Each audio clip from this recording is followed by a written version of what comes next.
Good evening. Today we'll look into the application part of the things what we have discussed, and we'll see the answer to that question, why assumption of normality is required. So the very vast branch of statistics, which is mostly widely used in almost all parts of science and social life, is statistical inference. The word simply means drawing conclusions. But here we do the conclusions regarding population or a distribution, but it is done only on a basis of a sample. So the conclusions on the population is solely based on the sample. Therefore, we have to follow certain, steps, assumptions, etc. in order to meet valid conclusions. That's why it is important. So sampling and sampling techniques are important here. So we select a sample by various statistical methods. The method of extracting the sample is called as sampling. Now, if proper statistical techniques are used in extracting the sample, and by looking into the properties of the sample, we try to conclude regarding the properties of the population. So you might have come across that most of the smokers are likely tea drinkers or drinkers of alcohol. And then you could say percentage of women in higher education level is more compared to that of men. So such statements are for the entire population of women, entire population of smokers, but the observations will be made on a random selection of certain number of people, certain number of smokers. Will randomly select certain number of candidates who are pursuing their higher education, and we'll look into the percentage of women there, and then we will come up with some statistical evidence which allows us in making these conclusions regarding the entire population. So this part is called as inference. So we are selecting the sample based on the observations made on the sample. We are concluding regarding the population. Okay, so when I say population, we are mostly interested in certain properties of population which are called as parameters. Now, these are the statistical constants observed while defining a probability law, like say parameters of normal distribution, parameters of binomial distributions, and so on. And these constants are used in defining the mean of the distribution, the variance of the distribution, the proportion of the distribution, or it could be any other such measure. So we generally now generalize the things now. We use the symbol mu to indicate any population mean.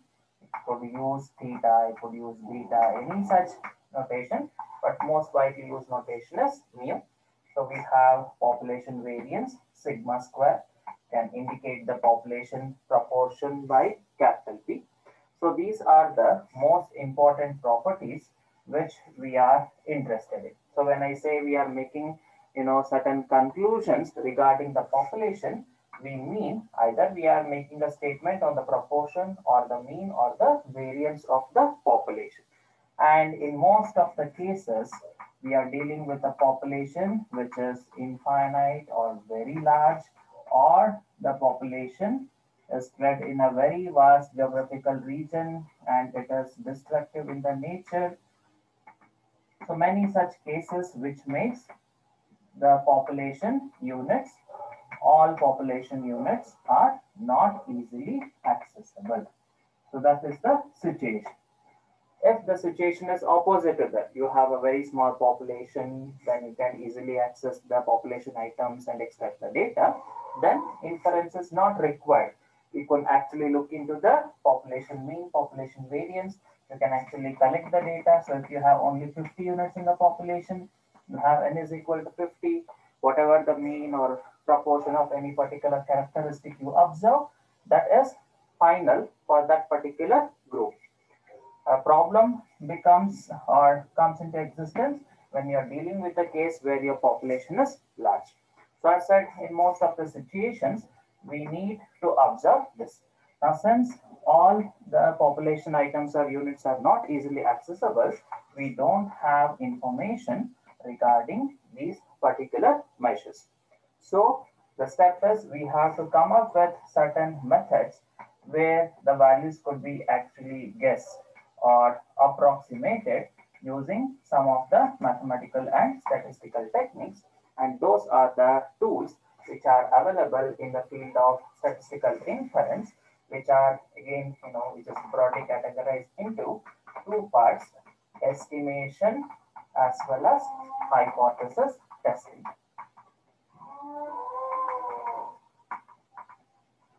So first step, we don't know this. So we have to come up with a likely answer for these particular properties. So obtaining the values for this based on certain, statistical methods and tools, that is called as estimation. So simply I could say estimation is nothing but finding the unknown value, the technique or the method of finding the unknown value of a population property. Simply, I could say that as population parameter. That is called as estimation. So various such estimations methods are there. So if you're dealing with sample, you can use sample moments. So we have talked about moments, mu1, mu2, mu3, mu4 dash. You can use that in order to estimate, and the method is called as method of moments. And then much of the people talk about, say, likelihood estimation. So a function is defined on the sample called as likelihood function, and we obtain the parameter such that it maximizes this likelihood property, likelihood function. So it is called as maximum likelihood estimation or estimate.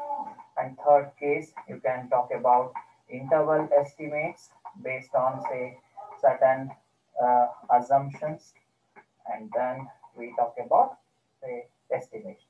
So these are all, point estimation. These categories, sample, moment, method, or the likelihood, they fall under the subcategory of this.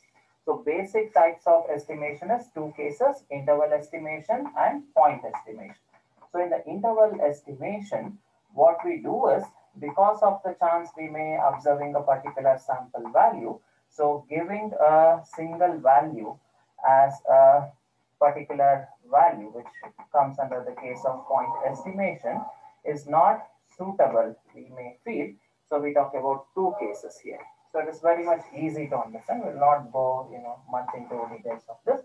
So here, if you have an unknown value, say population mean, you will say, I have observed based on the sample that it is equal to 5. So I'm proposing a single value for this particular parameter. So that is called as a point estimation. But there is a chance that this could be just based on the chance. So you have selected sample is such that it is producing 5. Is it actually 5? That is a question.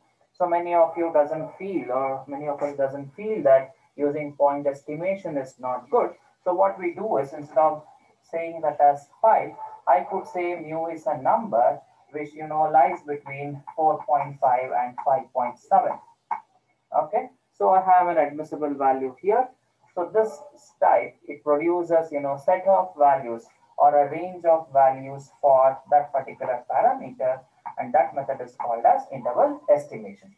So your method of moments comes under this estimation, then your MLE comes under this estimation, and we talk about what called as confidence interval estimations, which come under the section of interval estimation. So this is the broad difference.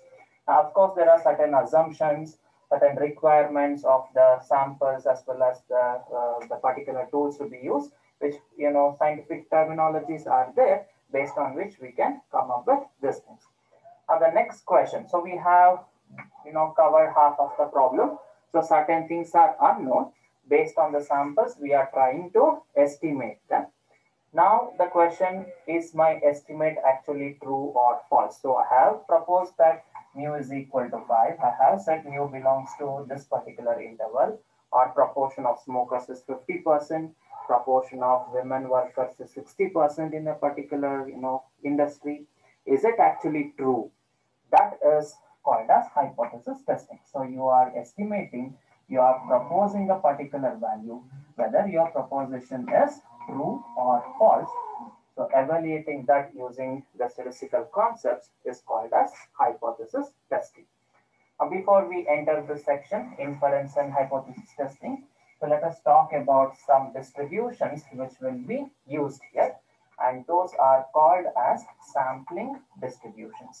Now, all the distributions what we have talked till now, like binomial, Poisson, normal, any other distribution, they come under the category statistical distributions or standard distributions. Sampling distributions are also standard distributions. They also follow all the guidelines laid down for the standard probability distributions, but these distributions are mostly associated with what called as sample statistics, or the statistical term used is called as estimate. So this is one of the reason why this subject is called as statistics. We use a lot of statistics in order to come up with the unknown value of the parameter. So that's why it is called as statistics. Now statistics simply here in this section means a function of sample values. So you have selected a sample, you can define any number of functions. Like say, you can talk about total of that sample. So your sample is indicated by x. So you can talk about total of the sample. You will square every value. You will then take the total. You can talk about the average of the sample. So any such mathematically well-defined function on the derived sample values from the population is called as statistics, and these statistics are used to get an answer for the particular parameter, and hence they are called as estimator of a particular property which we call as parameter. So you can say that statistic is what you observe as a property of sample. Parameter is what you observe as a property of population. So I said your population mean is a parameter, whereas sample mean is called as statistic. So you can talk about sample variance, sample median, sample geometric mean, sample all such sample quantiles, sample percentiles, etc. They all come under the category of what called as statistics. So simply put, you have some x values. Using those x values, whatever the measure you come up, all those measures are called as statistics, provided you are dealing with the sample values.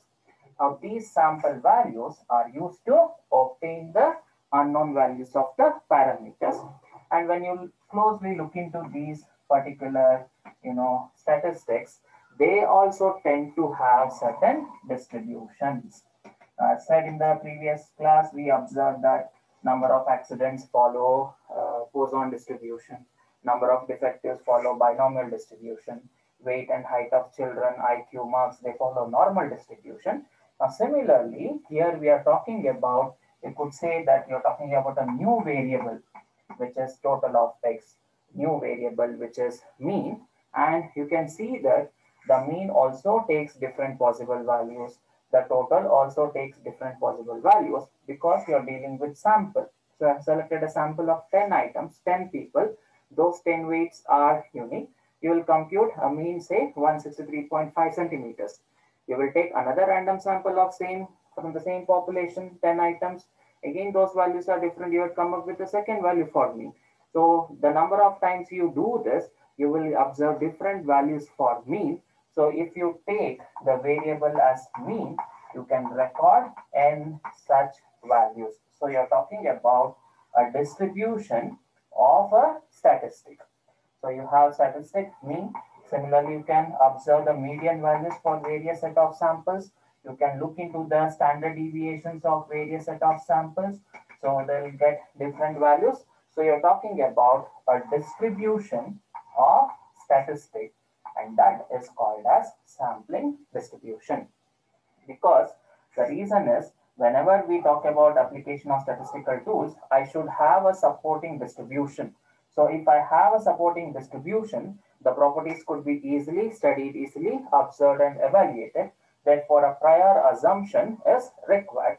And that is the reason where in the beginning I said assumption of normality is required. So we have, covered around say 50% answer to that question, because most of the cases we need a distribution, and we say that distribution, if it is normal, then things are very quite smooth and we can easily handle. Now why it has to be actually normal, so we'll see that what happens to the results. Now I said the sample mean is also a variable. So in the beginning of the sessions, we said x is equal to height, x is equal to weight are all variables. They take different value over time as well as within the from person to person, workplace, etc. Now we are talking about sample mean, sample variance, etc. And we say this is also a variable. And we don't call it as variable actually. The statistical term used is statistic. The meaning is almost same. It is taking different values over time. So let me show you how that happens. So let me take a very finite population. So I have say X as a population. So I'll take it as capital X. So I have items like say 2, 3, 4, and I have the population size as 3. So to make the simple the things easy to understand and to come up with the quick calculations, I'm taking 3. Now the same thing can be generalized for a very large population. So what I do is I try to see by taking several samples what are the possible values for the sample mean. So I'll take samples, I'll take sample mean.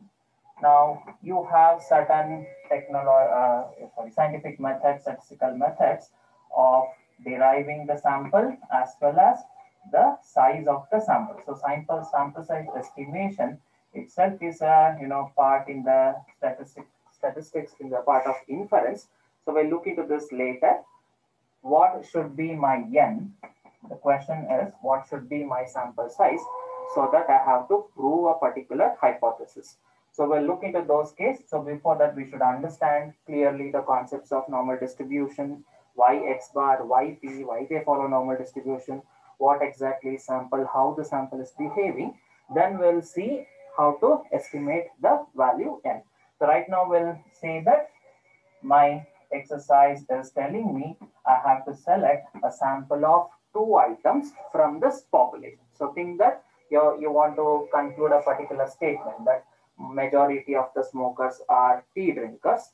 Then in order to prove that, so you have to say what do you mean by majority. So do you want to prove that 90% of tea drinkers are smokers, smokers are tea drinkers. So if you want to prove this, then if I want to actually achieve 90% case, what should be my sample? How many smokers do I have to contact and get the information whether they drink tea or any other beverage? So that is how the things work. So my formula is telling I have to select sample of 2. So I'll use the technique of say simple random sampling. What is the simple random sampling? Various sampling techniques are there. The easiest to apply when you deal with a homogeneous set of population is simple random technique. It tells you that every value within the population has equal chance of getting selected into sample. So you're not making any biasness in selecting. The probability is same. So if I say I'm applying the technique, I have 3 observations. So probability that I'll select a particular value is 1 by 3. So it is 1 by 3 for 2, 1 by 3 for 3, as well as 1 by 3 for 4. So such, probability are hidden there behind the sampling. And we are using a simple random sampling. The simple random sampling can be achieved in 2 cases, 2 methods. One by lottery method and the second one by random number table method. So we have what called as random number tables available in the field of statistics. They help us in doing the selection. So we can take this as a homework and see what is the random number table, how it is used in drawing the simple random sample. And just stick on to this method, what is called as a lottery method. Lottery method is very much simple. You will have chits, representing these values. Uniform chits, same color, same size, same thickness papers will be used in writing this. Everything will be folded and put in a bowl, and randomly they will be shuffled well, and they will be randomly selected. So I'm taking a bowl, I'm putting checks by writing the number 2, 3, 4, all are folded. So I mix, I pick two numbers. So my situation first, I can get the numbers as 2 and 3. So I'll call this as my sample x1. I'll indicate it as 2 and 3. 2, 3 hinges are random. Assume that the result has come like this. So in this case, I'm observing the mean as 2 plus 3 divided by 2. Only two observations, therefore the mean comes to be sum by 2, which is 5 by 2, 2.5. Next, I again repeat the experiment. I again take two chits there. So my possible sample could be 3, 4. In that case, my x bar sample mean is coming to be 3.5. So I could take the third sample. I might end up getting say 2 and 4. In that case, I observe the value to be 3. So in all these cases, I applied a method called as simple random sampling without replacement. What is the meaning of this is that after drawing the chip, you will observe what the value you have got, but you will not put back the chip in the list, so that you will talk about what are conditional probability, and the remaining cases the probability changes. So when I do that, the number doesn't get repeated. So here I took the first check, I got 2, so I'll hold it, and then from the remaining 2, I'll draw another one. Therefore, there is no chance of getting repeated. On the other hand, if you wish to cut out that particular condition, then you can talk about with replacement. That is, if you allow repetition of the same values in the sample, then you can talk about what called as sampling with replacement. So you will observe a particular value, you will record it, you will put back the check, and then you will take the second. So if you are doing that, you can have possible cases like you could have 2, 2, you could have 3, 3, you could have 3, 5, 4, 4, and so on. So many such samples could be taken. Now selecting sample 2 and 3 is quite different from selecting sample 3 and 2, but the properties doesn't change. The mean remains the same, variance remains the same, proportion of twos or particular proportions, they remain the same, but sample is different. See, you could observe several values for your x bar. Now think that your x bar is a variable. So let me take that as some variable y. So my y is taking the value 2.5, 3.5, 3, 2, 3, 4. If I again talk about 2, 3, 4, 3, 4 plus different samples, then I could again have various cases for my y. Now think that you have set of values, which is a distribution. Now for this, you can compute mean. For this, you can compute variance. So whenever we have set of values as x, we will come up with the values called as mean and variance. And if you look into this now, what are we actually dealing? So we have sample, we have the mean of the sample. For the set of sample means, I'm computing the mean.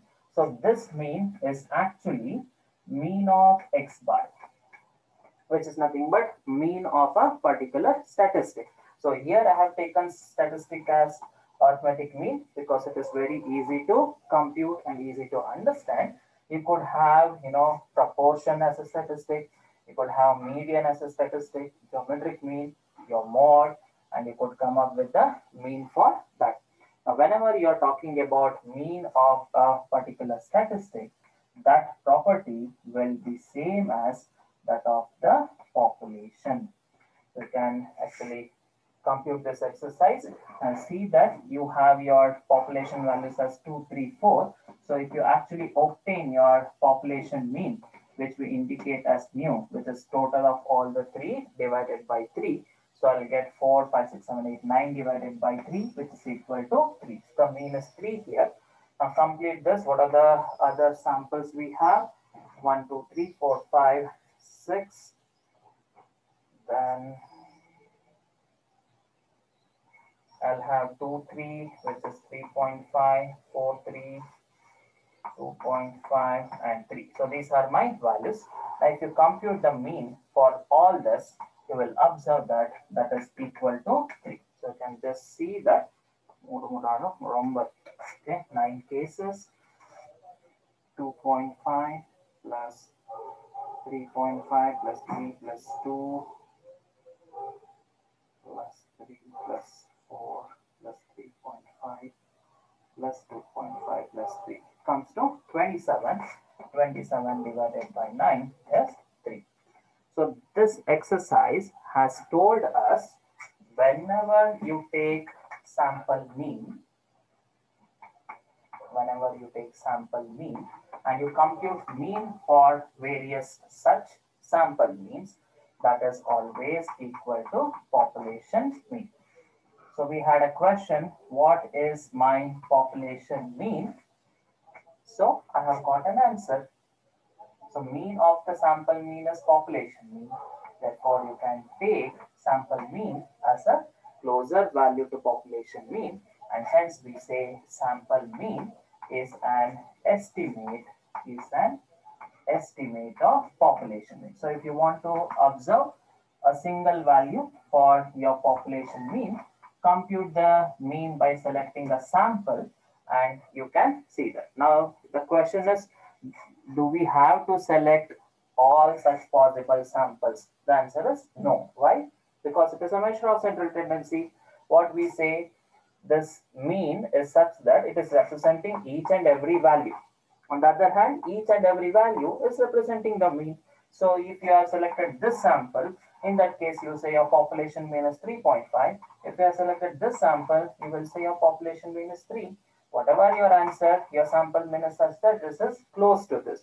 So this method of estimating is called as a point estimate, where you're proposing a single value.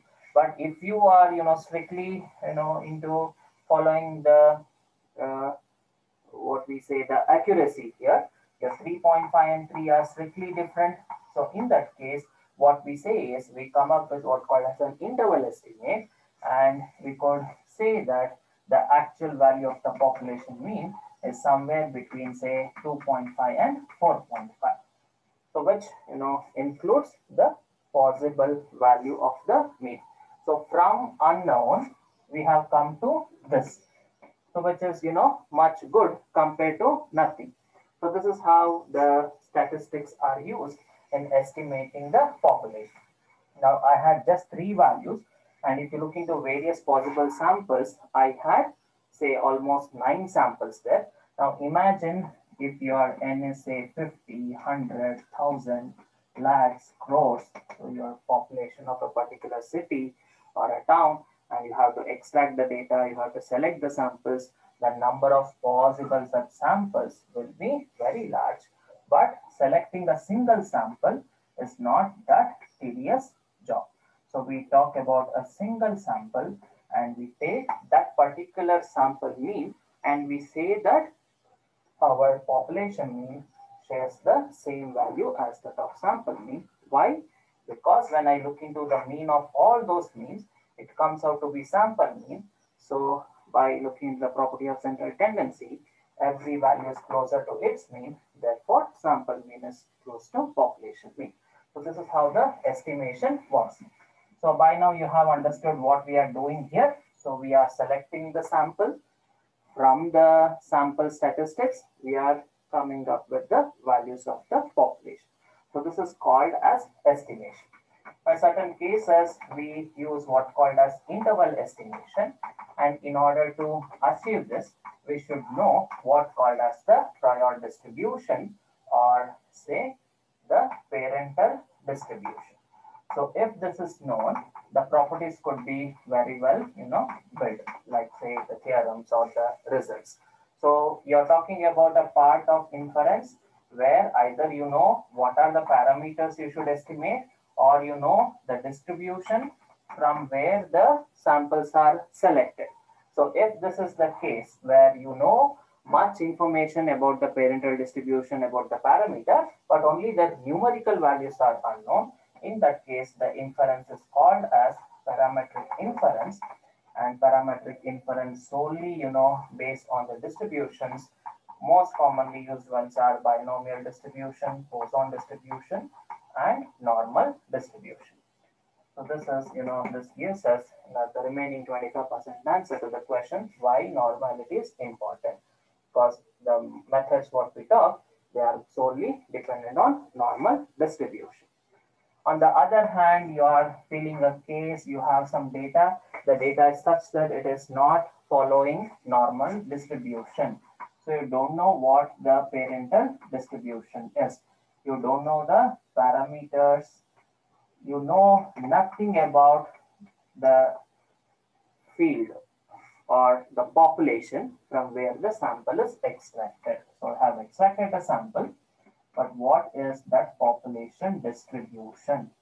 That is unknown. In that case, we talk about non-parametric distributions, non-parametric inference, which doesn't, require normality assumption. So just if you know certain cases, certain simple mathematical concepts, in that case, you can build again the tools and techniques of estimation, hypothesis testing, but they are called as, non-parametric tests. And in most of the medical field, people prefer non-medical, non-normality cases, because there could be, existence of data could be such that every time assumption of normality doesn't hold good. So in those cases, we talk about non-parametric inference. Now coming to this property, this distribution, famous distribution called as normal distribution. Why do we need the assumption of normality? Let us see the statement.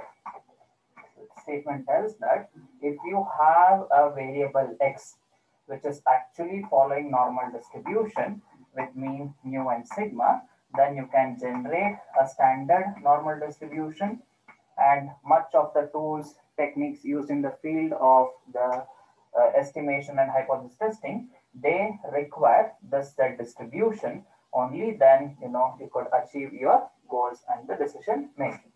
And this distribution is such that if you look into the mean of this variable, so you have the variable which follows normal distribution.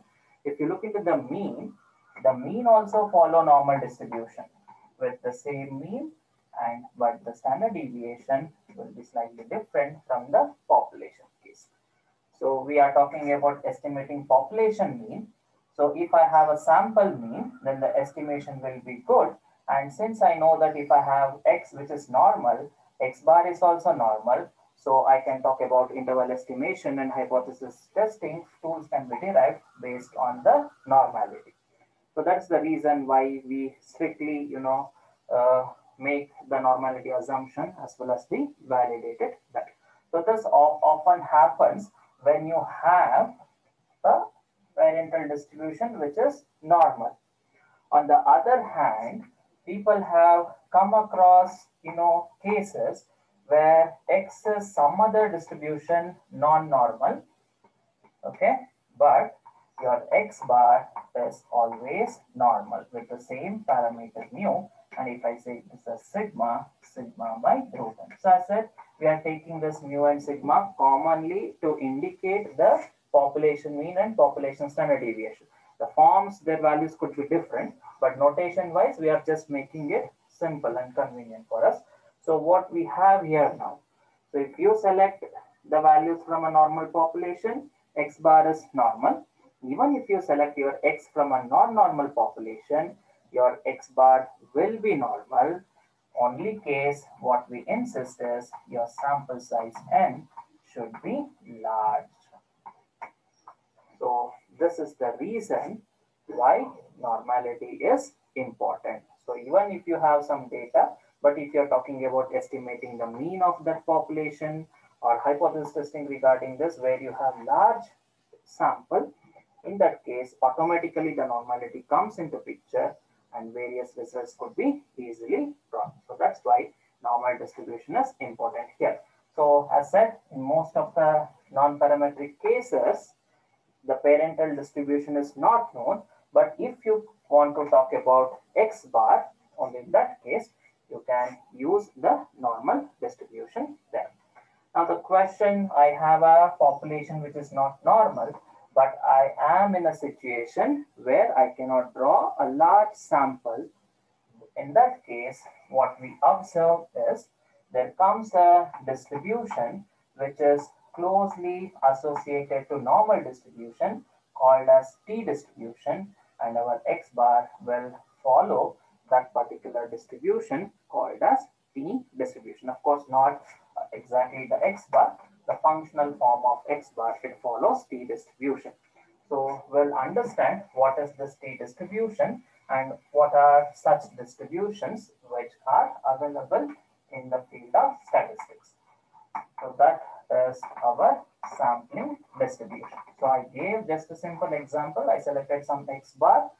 It was just 2, 3, 4. So I had non-normal case, but I observed mean to be equal to mu. So I have a distribution where I have some statistic like sample mean, sample variance. They have their own distribution. So this can be simply defined as distributions of statistic. Your parental population has a separate distribution, but if you select the sample